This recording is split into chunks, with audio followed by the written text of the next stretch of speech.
스가랴 5장입니다.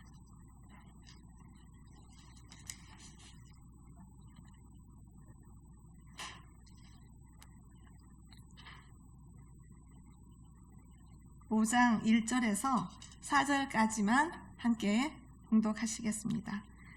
내가 다시 눈을 들어 본즉 날아가는 두루마리가 있더라.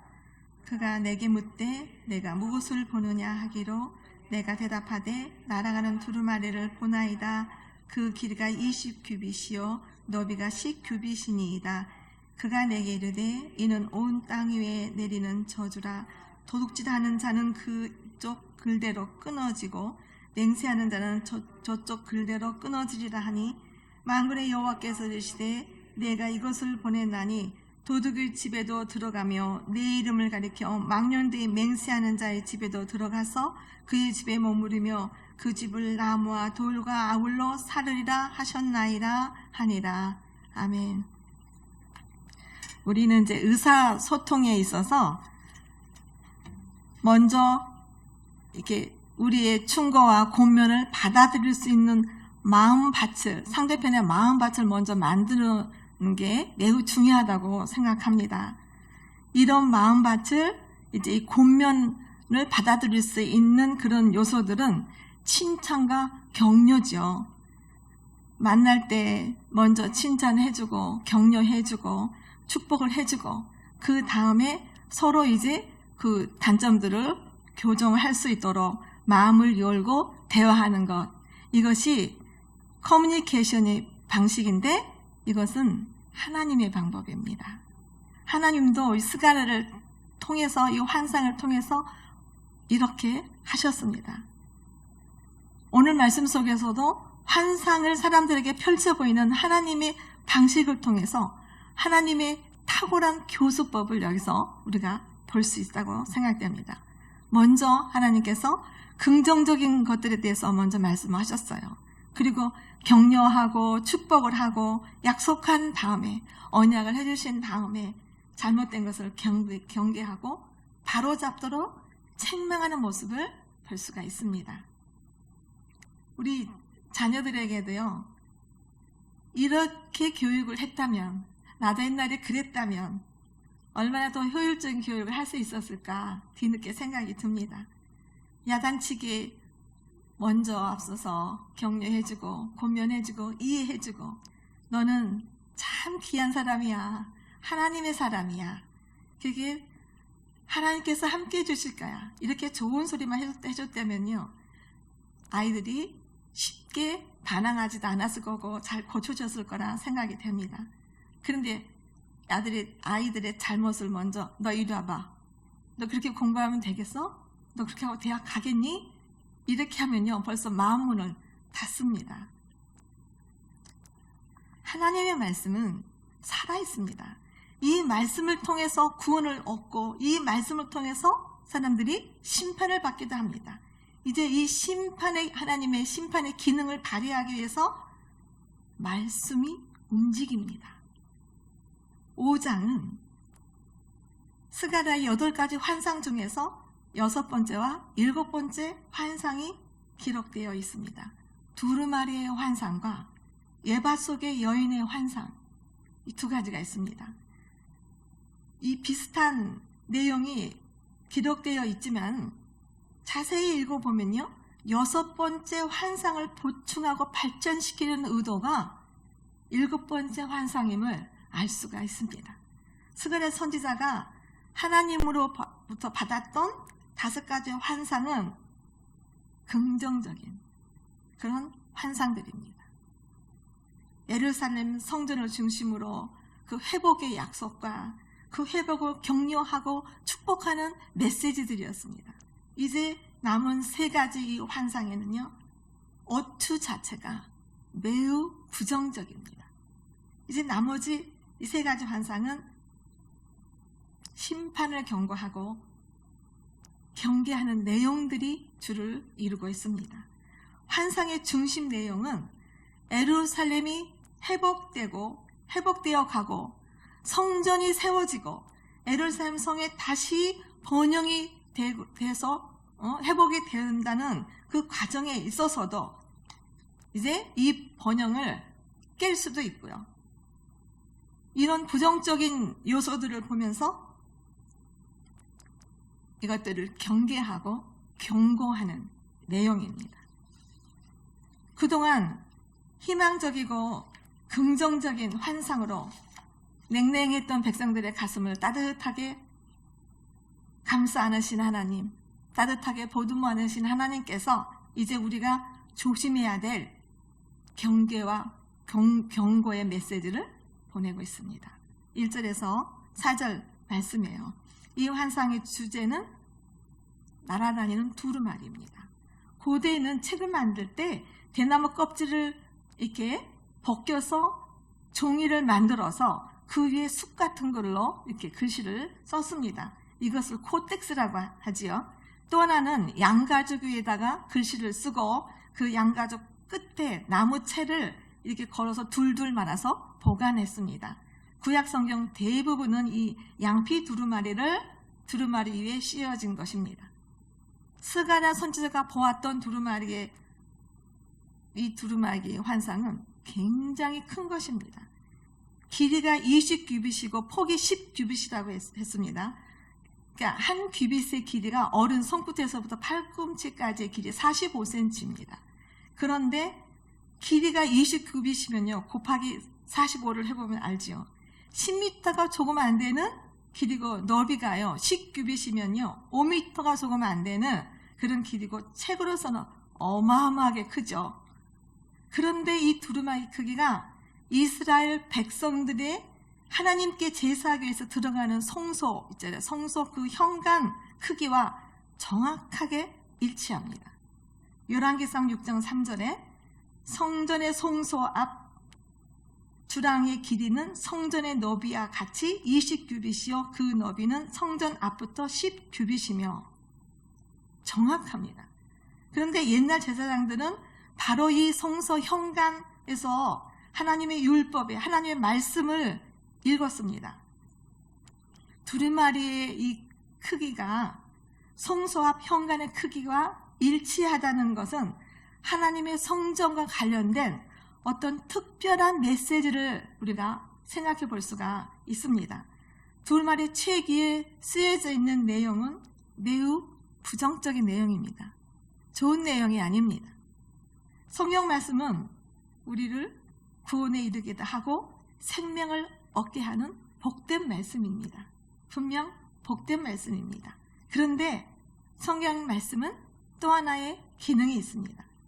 말씀을 거절하고 이 말씀을 받아들이지 않는 사람들에게는 똑같은 생명의 말씀이 사망의 말씀이 되고요, 심판의 말씀이고 저주의 말씀입니다.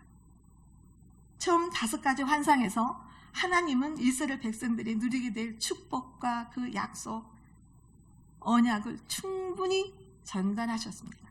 이제는 이 메시지를 제대로 받아들이지 못하는 사람들에 대한 심판의 메시지, 경고의 메시지, 그 메시지를 주시려고 두루마리 환상을 보여주십니다. 어마어마하게 큰 두루마리 책 하나가 하늘을 날아다닙니다. 언뜻 보면 괴물 같았을 겁니다. 이것은 하나님의 말씀의 활동성을 말하고 있는 겁니다. 하나님의 말씀은 살아있고 운동력이 있다 했습니다. 히브리서 4장에요. 두루마리 환상은 하나님의 말씀이 살아서 활동하는 모습을 연상하게 합니다. 이 말씀을 통해서 사람들이 구원을 얻기도 하고 말씀을 통해서 사람들이 심판도 받고요. 이제 이 심판의 기능을 발휘하기 위해서 말씀이 움직입니다. 두루마리 이 책의 크기와 성소의 그 현관의 크기가 정확하게 일치한다는 것도 하나님의 말씀을 통한 심판이 어디에서부터요? 하나님의 집에서부터 시작된다는 견해입니다. 하나님이 세상을 심판하기에 앞서서 자기 집부터 심판이 시작된다는 것입니다. 하나님은 하나님의 백성이 성결하기를 원합니다. 그래서 먼저 자기 백성들 가운데 있는 죄악을 지적을 하고 그것을 제거하고 심판하십니다. 그래야 온 세상을 심판할 근거를 가질 수 있기 때문입니다. 이런 원리는 성경에서 매우 일관성 있게 강조되고 있습니다. 베드로전서 4장 17절에 하나님의 집에서 심판을 시작할 때가 되었나니 만일 우리에게 먼저 하면 하나님의 복음을 순종하지 않은 자들의 그 마지막은 어떠하며, 먼저 하나님의 집에서부터 시작됩니다. 하나님께서는 하나님을 사랑하고 따르며 구원받고 섬기는 이 자기 백성들이 성결되기를 원합니다. 성결하기를 원하십니다. 그래서 하나님의 집에서부터 이제 심판이 시작되는 겁니다. 스가랴 전체의 메시지의 핵심이 회복과 성결입니다. 바벨론 포로에서 해방되어서 고향인 시온 땅으로 돌아온 이스라엘 백성들에게 가장 갈망했던 것은 예루살렘의 성전과 회복이었습니다. 이것은 거룩함의 회복입니다. 이스라엘 백성이 하나님의 뜻에 부합하는 성전 재건과 예루살렘 도성의 이 회복을 그토록 갈망하고 있었음에도 불구하고요, 하나님 앞에서 여전히 죄 가운데 빠져 있었던 것으로 보입니다. 비란 시대의 이스라엘 백성이 범한 죄악 중에서 가장 두드러진 범죄가 두 가지가 있습니다. 본문에서 하나님은 두 가지 대표적인 죄를 지적하고 계십니다. 3, 4절에서요. 하나는 도적질이고 하나는 주의 이름을 망령되이 맹세하는 것. 쉽게 말해서 헛된 맹세. 헛된 맹세입니다. 하나님의 마음을 슬프게 만들었던 대표적인 두 가지 범죄입니다. 멀리 잡혀갔다가 포로 생활을 70년 후에 이제 돌아와서 보니 당장 그들의 문제는요, 생존의 문제가 컸습니다. 꿈에 그리던 예루살렘 성은 무너져 갖고 있었고요. 황폐하고 황무한 성읍이었습니다. 우선 살고 봐야 되겠다는 절박한 상황 가운데서 사람들이 선택한 것이요, 도둑질이었습니다. 생존해야 한다는 마음은 그들의 수단과 방법을 가리지 않았다는 겁니다. 여기서 말하는 도둑질이란 단순히 물건을 훔치는 것만이 아닙니다. 살기 위해서 남의 돈을 꾸고선요, 갚지 않는 파렴치한 행동까지도 포함되는 것이 다 도둑질입니다. 시온의 땅으로 들어오면서 이 이스라엘 백성들은 하나님에 대한 가슴 부푼 감격과 그 기대 속에서 멋진 신앙 고백을 드렸겠죠. 하나님, 우리가 한번 멋지게 살아보겠습니다. 멋지게 해보겠습니다. 하나님 사랑합니다. 하나님을 위해서 살겠습니다. 하나님께 헌신하겠습니다. 하나님을 향한 충성과 그 사랑을 고백했음에도 불구하고 백성들은 막상 현실에 부딪히며 성전을 지으려고 하니 돈도 하나도 없었고 그렇게 아무것도 없다고 뒷걸음을 칩니다. 입으로는 성전 회복에 내 목숨까지도 바치겠다고 고백해놓고 실제로는 헌신하지 못한 모습입니다.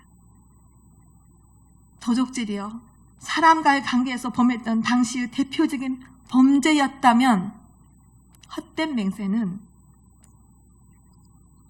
하나님과의 관계에서 범했던 죄악입니다.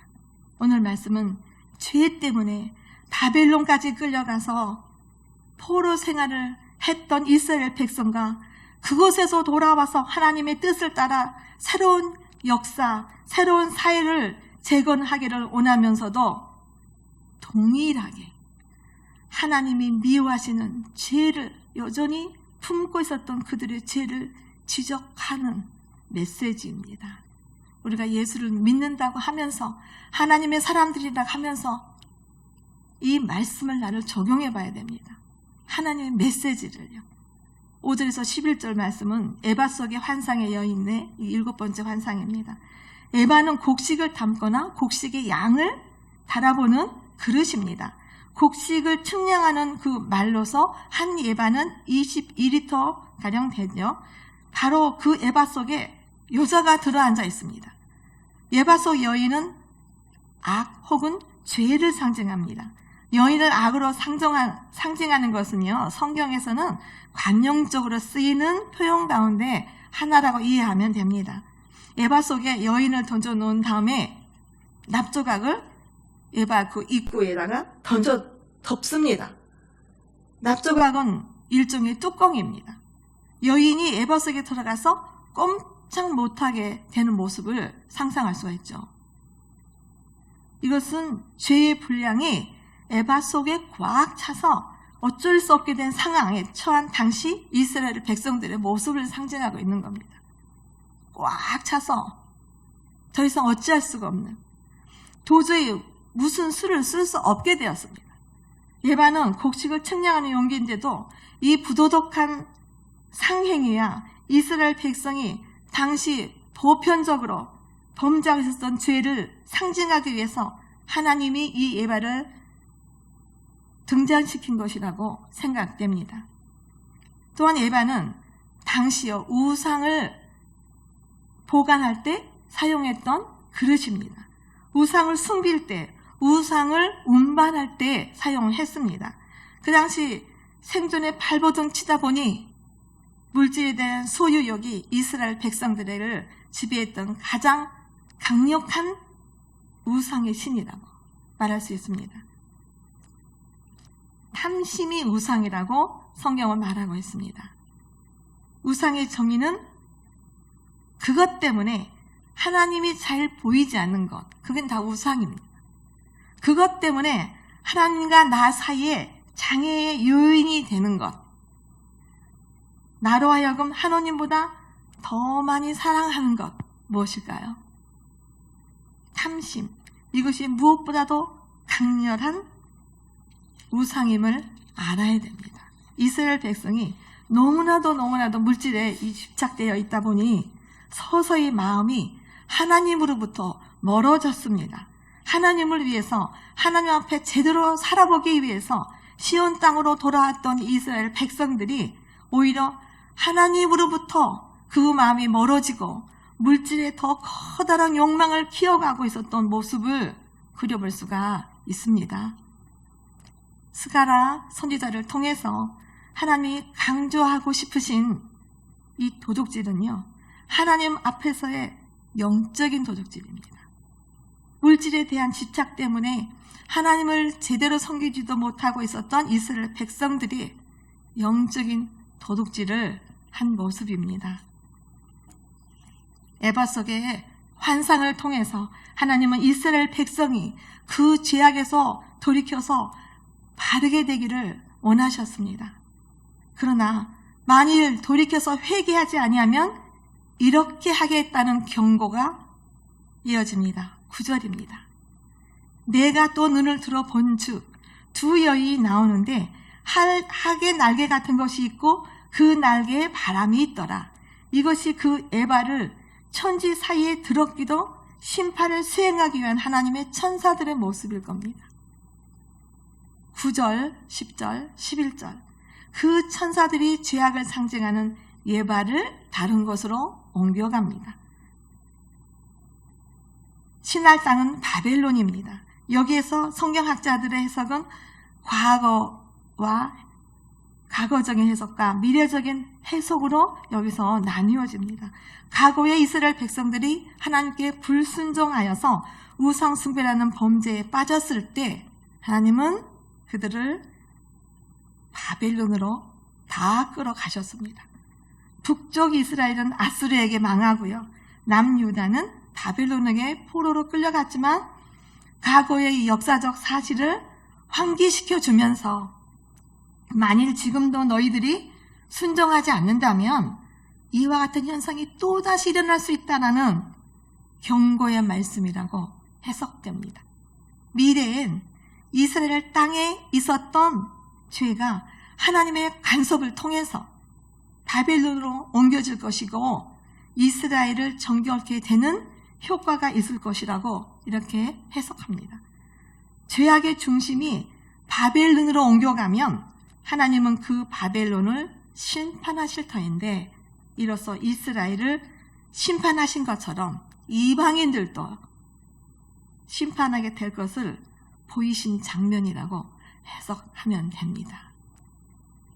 계시록 18장에는 마지막 심판의 모습을 큰 바벨론으로 나타내고 있습니다.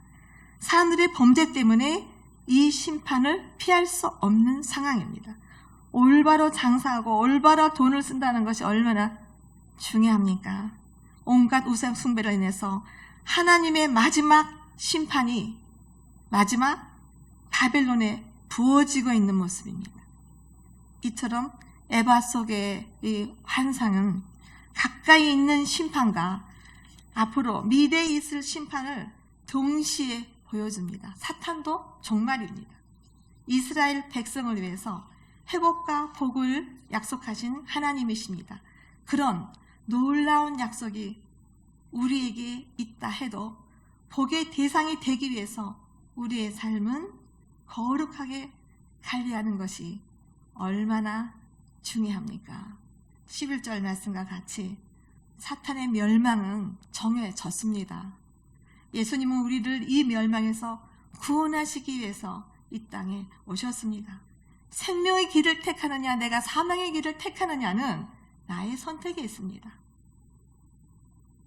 오늘도 우리가 이 사탄의 유혹을 이기며 생명의 길로 나아가는 우리 모두가 되시기를 원합니다. 기도하겠습니다. 기도하실 때요, 하나님을 믿으며 다들 복에만 내가 관심을 두고 있지 않았는지 내 자신을 돌아보며 기도하겠습니다. 성경 말씀에 나 자신을 비추어 보면서 하나님의 뜻에 어긋난 모습들은 고쳐나갈 수 있도록 하나님 고쳐주옵소서. 기도하십시다. 거룩한 성도로 살아내기 위해서 하나님의 기준 대신 나름대로 잣대를 가지지는 않았는지 돌아봅니다. 하나님, 시간 우리 기도할 때 우리의 기도를 받아주시옵소서.